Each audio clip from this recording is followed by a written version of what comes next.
my god! Oh my god!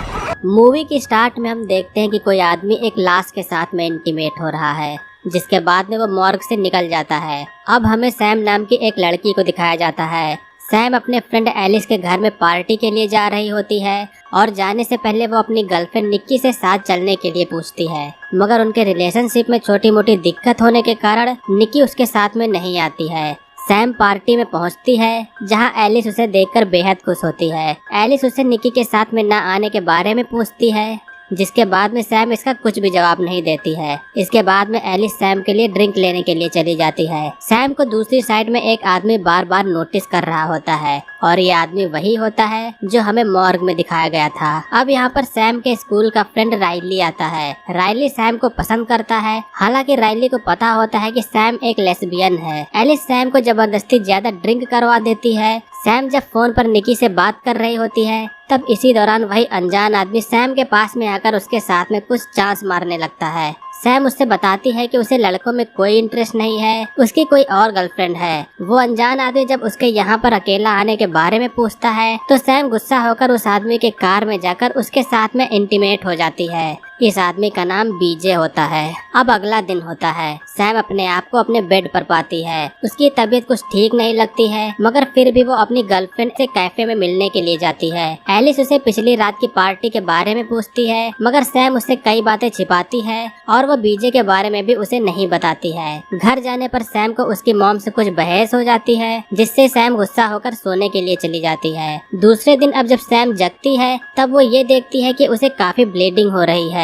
वो शीशे में जाके देखती है तो उसे कुछ अजीब निशान दिखते हैं, मगर सैम यहाँ पर इन सब को बस नॉर्मल पीरियड समझकर नजरअंदाज कर देती है। रोज की तरह सैम अपने वर्क पर जाती है। वो एक रेस्टोरेंट में वेटर का काम करती है। सैम देखती है कि राइली यहाँ पर भी आया है, मगर सैम उससे सिर्फ वेटर जैसा बिहेव करती है, क्योंकि सैम को राइली में कुछ भी इंटरेस्ट नहीं होता है। सैम जब कस्टमर से खाने के लिए ऑर्डर ले रही होती है, तब उसके साथ में कुछ अजीब होने लगता है। ऐसा लगता है कि कोई उसके कान में चीख रहा है। जब वो टॉयलेट में जाकर थोड़ा रिलैक्स करने के बाद में टॉयलेट करती है, तो वहाँ भी उसे ढेर सारी ब्लीडिंग होती है, जिसके बाद में अब उसे डॉक्टर के पास में जाना पड़ता है। डॉक्टर उसका चेकअप करते हैं, मगर सिर्फ नॉर्मल पीरियड्स की वजह से सैम के साथ में जो हो रहा है ऐसा नहीं होता है। डॉक्टर सैम से उसके रैशेस में लगाने के लिए लोशन देख के कुछ दिनों बाद में आने को कहता है। रात में सैम जब अपने घर निकलने वाली होती है, तो एलिस उससे कहती है कि उसके आँख में कुछ प्रॉब्लम हो गई है। इसके बाद में सैम अपने घर चली जाती है। घर जाने के बाद में वो अपने प्राइवेट पार्ट पर डॉक्टर का दिया हुआ लोशन लगाती है, मगर इसी के दौरान में उसके प्राइवेट पार्ट से एक कीड़ा गिरता है, जिसे सैम नोटिस नहीं कर पाती है। जब वो ब्रश करने के लिए जाती है, तो उसका एक दांत टूटकर गिर जाता है और अचानक से उसे अब खून की उल्टियां चालू हो जाती हैं। अब तीसरा दिन होता है। सैम की ब्लीडिंग बंद ही नहीं हो रही होती है। उसके चेहरे की हालत अब और भी खराब हो गई होती है और उसकी आँख भी पहले से ज्यादा पिंक हो जाती है। जब वो नहाने के लिए शॉवर लेती है, तो इसी के दौरान उसके कई सारे बाल टूटकर गिर जाते हैं और जब ये उसकी मॉम देखती हैं, तो उसकी मॉम के तो मानो होश ही उड़ जाते हैं। सैम फिर से अब डॉक्टर के पास में जाने के लिए रेडी होती है। जब वो अपने बॉस से अचानक से इस बात के लिए अपने काम से छुट्टी मांगती है, तो उसका बॉस छुट्टी देने से मना कर देता है और कहता है कि तुम्हें अभी यहाँ आना होगा, बाद में मैं तुम्हें किसी से रिप्लेस कर दूंगा। रेस्टोरेंट में जाने पर जब एलिस वहाँ पर काम कर रही होती है, तो उसका बॉस उसके पास में आकर उसके बारे में पूछता है और जब उसे सैम की खराब हालत के बारे में पता चलता है, तब वो सैम को जाने के लिए लीव दे देता है। सैम के नाखून भी टूटकर अलग होने लगते हैं और उसका दांत टूटकर कस्टमर के खाने में मिलता है। सैम सीधा अब बिना देरी किए हुए डॉक्टर के पास में जाती है। वो वेटिंग रूम में बैठकर अपने अपॉइंटमेंट का इंतजार करती है। तभी इसी के दौरान में उसे एलिस का कॉल आता है। एलिस सैम से बताती है कि पुलिस उसे पूछताछ के लिए आई थी और वो लोग उस दिन की पार्टी के बारे में बात कर रहे थे। उन्हें एक आदमी की तलाश है जिसका नाम बीजे है। एलिस उससे पूछती है कि क्या तुम उसके संपर्क में आई थी, मगर सैम एलिस को सच बात नहीं बताती है और तब तक सैम का नंबर आ जाता है। सैम डॉक्टर को पूरी बात बताती है। वो ये भी बताती है कि 2 दिन पहले एक आदमी के साथ में वो इंटीमेट हुई थी, जिसमें उसने प्रोटेक्शन यूज नहीं किया था। डॉक्टर कहता है कि ये हो सकता है कि कोई सेक्सुअल ट्रांसमिटेड डिसीज हो, मगर पूरी बात का पता तो केवल रिपोर्ट्स आने के बाद में ही पता चलेगा। सैम अब यहाँ से निकलकर सीधा एलिस के घर जाती है। एलिस के घर पर उसे जैन मिलता है। एलिस बस यहाँ पर थोड़ी देर में आने वाली होती है। सैम थोड़ा बहुत यहाँ पर जैन से बात करती है और तब तक एलिस भी वहाँ पर आ जाती है। उसके आने के बाद में सैम एलिस और जैन को पूरी सच्चाई बताती है। वो कहती है कि पिछले कुछ दिनों से वो बहुत परेशान हो चुकी है। सैम अपनी बीमारी के बारे में उन लोगों को बताती है और साथ में वो पार्टी के दिन किसी अनजान आदमी से सेक्सुअली इंटीमेट हुई थी, वो ये बात भी उन लोगों को बताती है। एलिस उसकी हालत को देखकर कहती है कि तुम्हें ये सब पुलिस को बताना चाहिए और साथ में ये बात तुम्हें निक्की को भी बतानी चाहिए।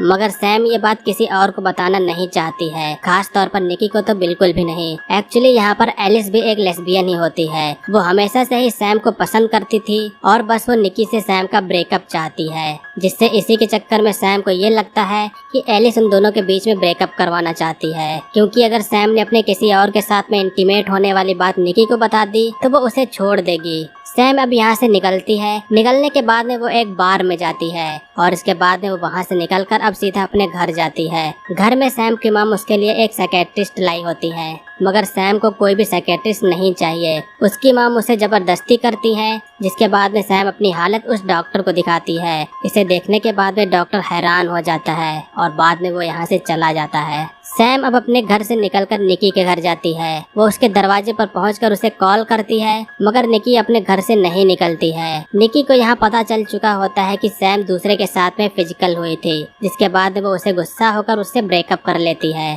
सैम को अब यहाँ पर बेहद ही ज्यादा गुस्सा आता है, जिससे वो दरवाजे को तेजी से खोलती है तो निक्की की नाक टूट जाती है। सैम इतना ज्यादा गुस्से में होती है कि वो निक्की का गला दबाकर उसे मार देती है। अब सैम यहाँ से निकलकर सीधा एलिस के घर जाती है। सैम चिल्ला के एलिस से कहती है कि उसने ये बात निक्की को क्यों बताई। वो ये भी कहती है कि तुम हमेशा से हमारा ब्रेकअप चाहती थी, अब मैंने उसे छुटकारा पा लिया है, अब मैं तुम्हारी हूँ। एलिस समझ जाती है कि कुछ गड़बड़ है। वो अंदर जाके चाकू ले लेती है, मगर सैम उसके पास में आकर उससे इमोशनली रिएक्ट करने लगती है, जिसके बाद दोनों लोग अब यहाँ पर किस करना शुरू कर देते हैं। मगर यहाँ पर इसी के दौरान सैम को खून की उल्टी हो जाती है और जब एलिस ये देखकर उससे भागती है तो सैम एलिस के गर्दन पर काट लेती है और एलिस की भी यहाँ पर मौत होती है। सैम अब फिर से अकेली हो चुकी होती है। वो अपने फोन से अब राइली के पास में कॉल करती है और राइली को वो एलिस के घर पर कुछ बात करने के लिए बुलाती है। जब तक राइली यहाँ पर आता है तब तक सैम लाश को छिपा देती है और अपना मेकअप भी कर लेती है। राइली जब यहाँ पर आता है तो सैम से एलिस के बारे में पूछता है। सैम कहती है कि एलिस बैकयार्ड में है। सैम को पता होता है कि राइली उसको बेहद ही ज्यादा पसंद करता है, जिसे ज्यादा देरी न करते हुए वो उसके साथ में किस करना चालू कर देती है। किस करने के बाद में दोनों लोग अब इंटीमेट होने लगते हैं, लेकिन इंटीमेट होते समय राइली को सैम के अंदर कुछ अजीब सा हिलता हुआ महसूस होता है और जब वो नीचे देखता है तो सैम के प्राइवेट पार्ट से कई सारे कीड़े गिरने लगते हैं, जिसे देखने के बाद में राइली को उल्टी आना शुरू हो जाता है। वो टॉयलेट में उल्टी करने के लिए जाता है और उसे वहाँ पर एलिस की लाश भी दिखाई देती है। सैम इसी के दौरान में वहाँ से अपनी कार से निकल जाती है।